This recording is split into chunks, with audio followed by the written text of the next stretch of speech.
Vamos a nuestra clase de Hebreos que está pendiente en el capítulo 6 de el mismo libro, la misma carta que estamos estudiando.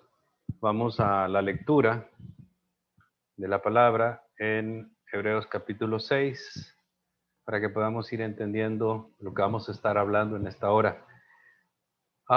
Dice así, verso 1, y bienvenida siempre las estudiantes que están pendientes, por lo general Juliana Rivas, Rina,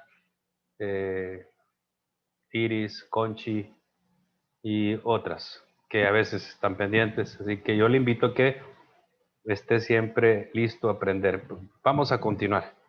Por tanto, dejando ya los rudimentos de la doctrina de Cristo, vamos adelante a la perfección, no echando otra vez el fundamento de arrepentimiento de obras muertas, de la fe en Dios, de la doctrina de bautismos, de la imposición de manos y de la resurrección de los muertos y del juicio eterno. Y esto haremos si Dios en verdad lo permite, porque es imposible que los que una vez fueron iluminados y gustaron el don celestial y fueron hechos partícipes del Espíritu Santo, y asimismo gustaron de la buena palabra de Dios y los poderes del siglo venidero, y recayeron, sean otra vez renovados para arrepentimiento, crucificando de nuevo para sí mismos al Hijo de Dios y exponiéndole a vituperio. Amén. Bueno, Señor, pedimos y vamos a orar en esta hora por sabiduría para cada uno de los alumnos de esta clase. Oramos para que sea su Espíritu iluminándonos en el entendimiento, dándonos esas ganas para aprender cada día. En el nombre de Jesús. Amén. Bueno, hermanos, aquí puede haber una confusión y es natural que exista. Voy a compartir pantalla para ver este comentario que encontré, que creo que les va a servir mucho. Ahí está, lo pueden ver. Algunos de los fundamentos de los que tenemos que avanzar. Y si usted lee o se da cuenta de esos fundamentos, no está hablando de cosas que tengan que ver con la iglesia cristiana verdaderamente, sino que son fundamentos que ya los judíos tomaban en cuenta o creían que eran muy importantes, y por eso hay que tener cuidado en no creer que estos rudimentos de la doctrina pues son malos, no es que sean malos, pero son los rudimentos de la doctrina de Cristo, es decir, fue como la base que luego nos llevó a Cristo, para que lo entendamos mejor. Por eso dice, dejando ya los rudimentos de la doctrina de Cristo, vamos adelante a la perfección. Estoy en Hebreos 6.1. No es que estas cosas no sean importantes, pero hay que dejar, porque eran rudimentos de la religión judía que nos mostraron nada más lo perfecto, lo bueno, lo real, que era Cristo. Y no podemos cobijarnos en esos rudimentos, en esas cosas de fundamentos, de obras muertas, para y dejar al Dios vivo. Por eso dice, no echando otra vez el fundamento del arrepentimiento de obras muertas, ¿eh? De la fe en Dios. No es que la fe en Dios sea mala, pero aquello nos llevó a Cristo. Vamos a leerlo como está acá en el comentario, por eso les quise compartir este comentario. Dice, estos fundamentos son dados en tres pares, como usted lo puede ver. El arrepentimiento de obras muertas y la fe en Dios, los bautismos y las imposiciones de manos, y la resurrección de los muertos y el juicio eterno. Es decir, no son fundamentos cristianos, estos son fundamentos que nos llevaron a la fe cristiana, nos llevaron a Cristo, nos llevaron a la iglesia. Y los judíos tenían una creencia clara en ellos, en el arrepentimiento, ya la fe en Dios, obvio, los bautismos o los lavamientos, las imposiciones de manos. También creían en las promesas de la resurrección de los muertos y en el juicio eterno. Vamos a entender esta parte, no echando otra vez el fundamento. Muchas personas considerarían como una lista importante de los fundamentos para la vida cristiana estas series, pero realmente hay que entender que no es el objetivo del autor en absoluto hablar sobre estos fundamentos como algo de la vida cristiana, porque el autor le está escribiendo a judíos que habían dejado a Cristo y habían regresado a, por eso le llama rudimentos, ya, cosas desfasadas que no tienen validez actual, ya. Ahora, ¿cuáles de esos son verdaderamente mencionados en la lista como una característica exclusivamente cristiana?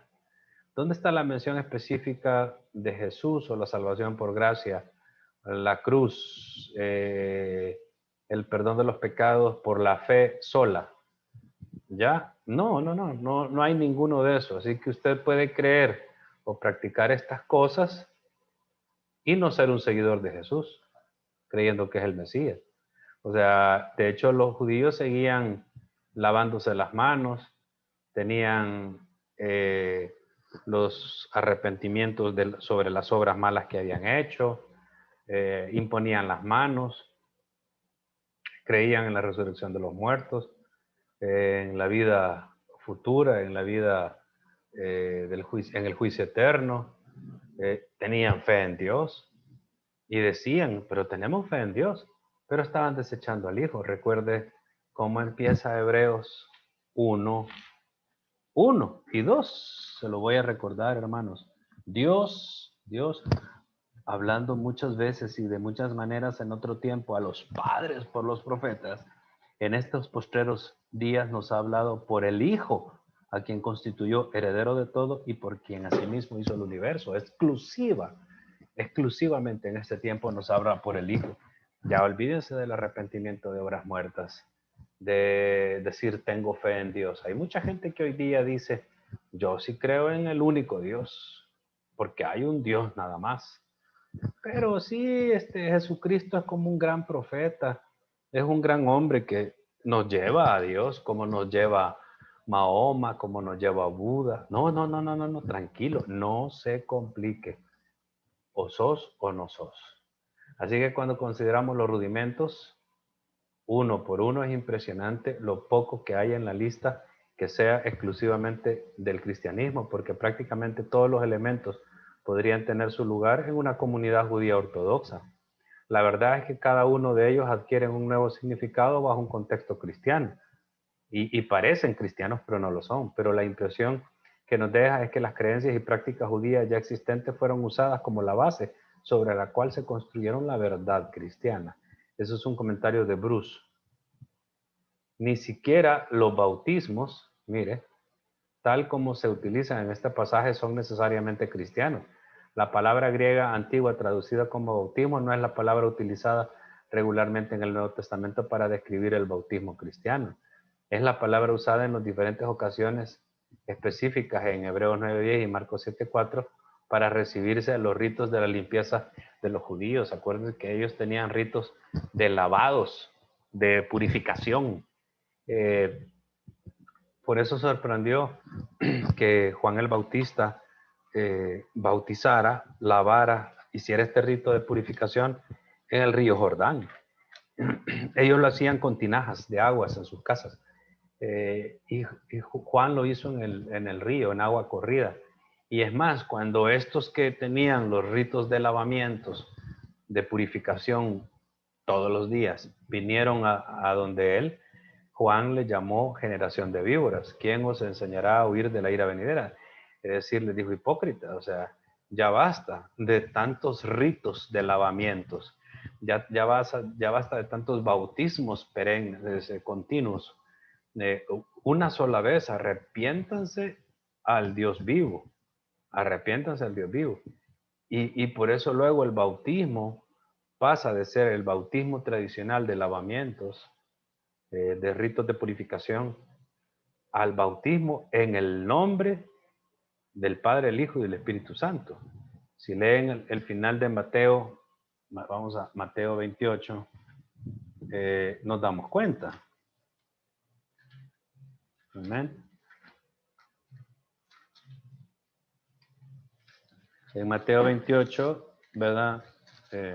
19, dice, por tanto, ellos ser discípulos a todas las naciones, bautizándolos en el nombre del Padre y del Hijo y del Espíritu Santo. Esto sonaba a blasfemia para la religión judía. ¿Cómo que el Padre? ¿Y quién es el Hijo? ¿Y el Espíritu Santo qué es eso? Ellos no entendían eso. Por eso luego en Hechos de los Apóstoles dicen, vaya, es el bautismo de Jesús.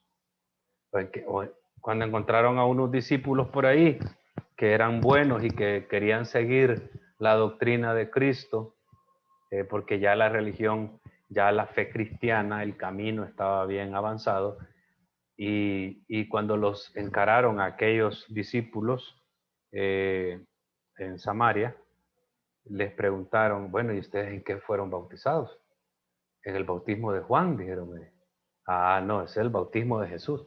¿Qué es el bautismo de Jesús? En el nombre del Padre, del Hijo y del Espíritu Santo, en el cual vemos solo a Cristo y dejamos los rudimentos de la fe, los rudimentos de la doctrina cristiana, la doctrina que nos llevó a Cristo. Ok. Bueno, los cristianos judíos no querían abandonar la religión, pero querían que fueran menos distintivamente cristianos. Por tanto, regresaron a su terreno común. O sea, ellos empezó a haber persecución, ese fue el problema, empezó a haber persecución y entonces no querían exactamente abandonar la religión cristiana, pero se pusieron tibios en un punto medio en el cual si los llegaban a atacar como cristianos, ellos decían somos judíos. Y si los llegaban a atacar como judíos, ellos decían somos cristianos. Ya un cristiano y un judío juntos podrían decir hay que arrepentirnos y hay que tener fe, claro que sí. Hay que realizar rituales de limpieza y así sucesivamente. Pero prácticamente era una negación sutil de Jesús. ¿Ah? Y esto es lo que el autor de la carta a los hebreos combate en esta carta.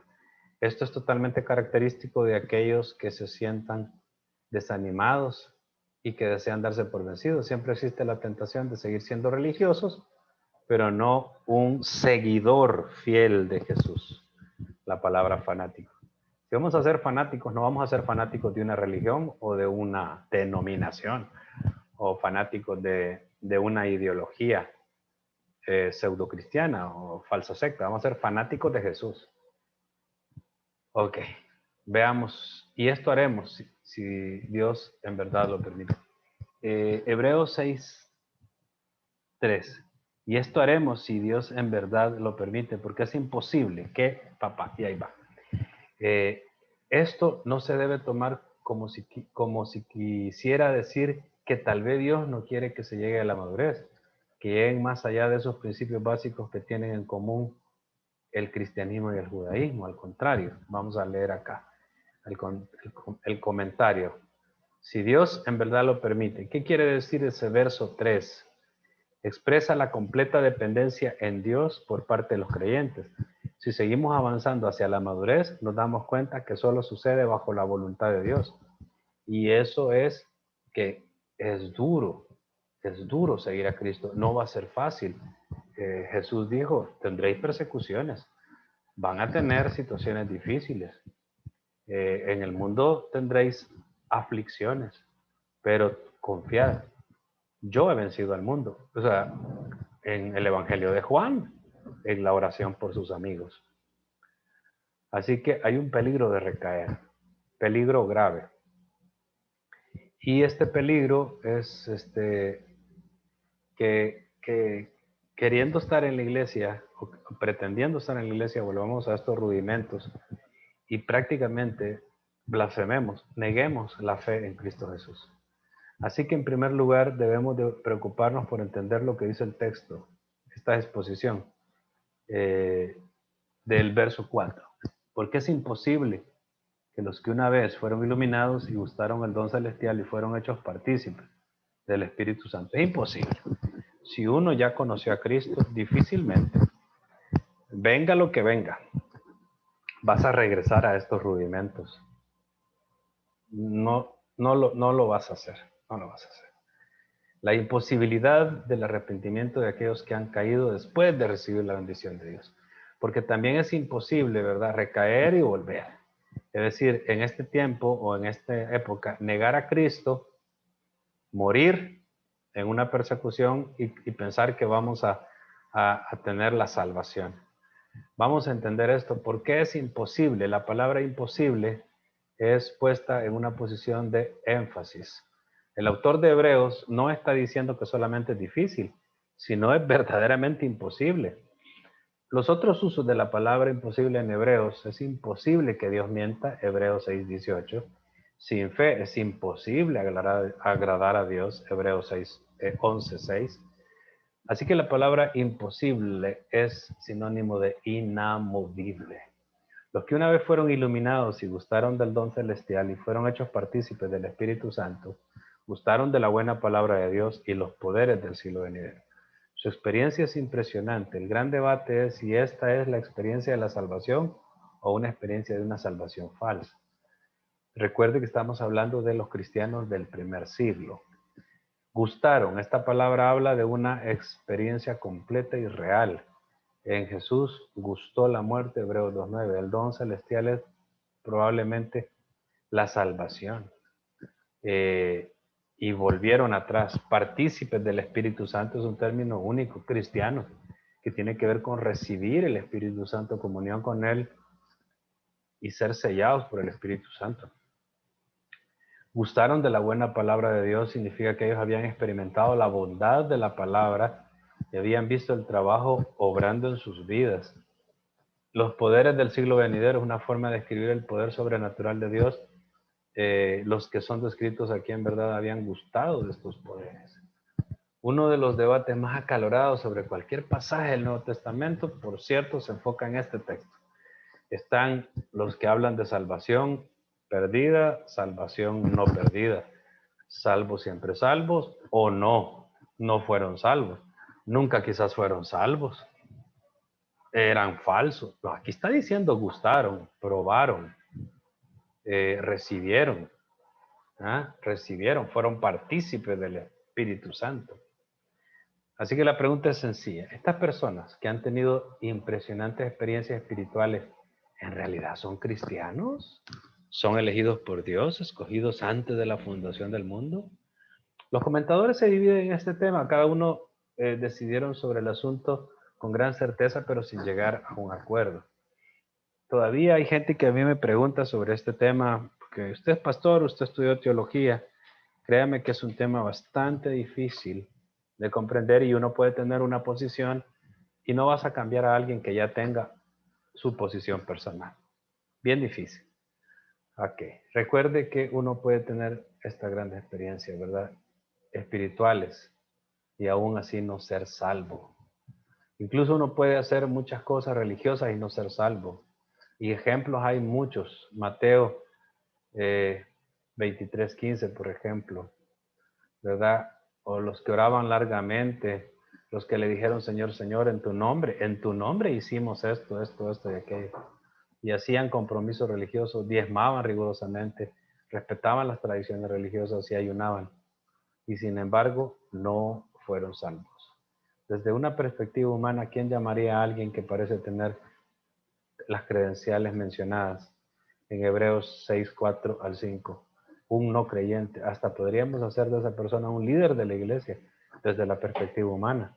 Pero debemos decir que si son cristianos, aquellos de los que habla Hebreos 6:4-5, es imposible mostrar algún fruto o crecimiento espiritual y luego morir espiritualmente, mostrando que el suelo del corazón nunca estuvo bien. Entonces son cristianos. Desde una perspectiva humana diríamos que sí lo son. Pero sin embargo, desde la perspectiva de Dios, para nosotros es imposible saber este lado de la humanidad, cómo fueron infiltrados.